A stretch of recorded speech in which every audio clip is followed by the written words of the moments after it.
2011 সালে মাত্র 21 বছর বয়সে এসেছিলেন একজন নাইজেরিয়ান ফুটবল হিসাবে।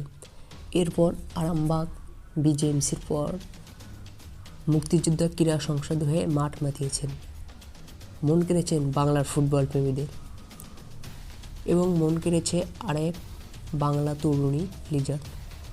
2012 সালে বাংলা মেয়ে লিজাকে বিয়ে করে, তারপর থেকেই নাগরিকত্ব নেওয়ার আশা।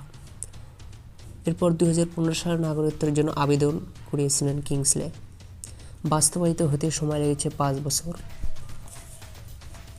গত 14 মার্চ তিনি বাংলাদেশের নাগরিকত্ব হাতে পেলেও পাসপোর্ট না পাওয়ায় খেলতে পারেনি বাংলাদেশের কোনো লিগ। গত 16 জুন বাংলাদেশের পাসপোর্ট হাতে পান এলিটা কিংসলে, যে কারণে গতকাল শনিবার প্রিমিয়ার লিগে খেলতে নেমেই অভিষেক ম্যাচে 1 গোল করে বাজিমাত করেন তিনি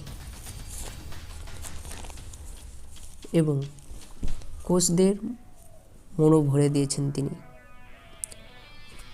অভিষেক ম্যাচে মাত্র 29 মিনিটে প্রথম গোলে এগিয়ে যান বসুন্ধরা কিংস। এই গোলটি ছিল এলিটা কিংসলের হেড থেকে। জানালেন নিজের অনুভূতির কথা। বাংলাদেশি হিসেবে খেলতে পেরে দারুণ খুশি। এই দিনটির জন্য অপেক্ষায় ছিলেন তিনি।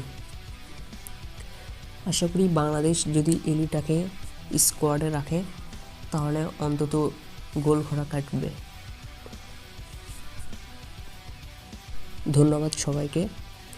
পরবর্তী ভিডিওটি পাওয়ার জন্য অবশ্যই আমাদের চ্যানেলের সাথে থাকুন। ভিডিওটি ভালো লাগলে অবশ্যই লাইক, কমেন্ট এবং শেয়ারে জানিয়ে দিন। আল্লাহ হাফেজ।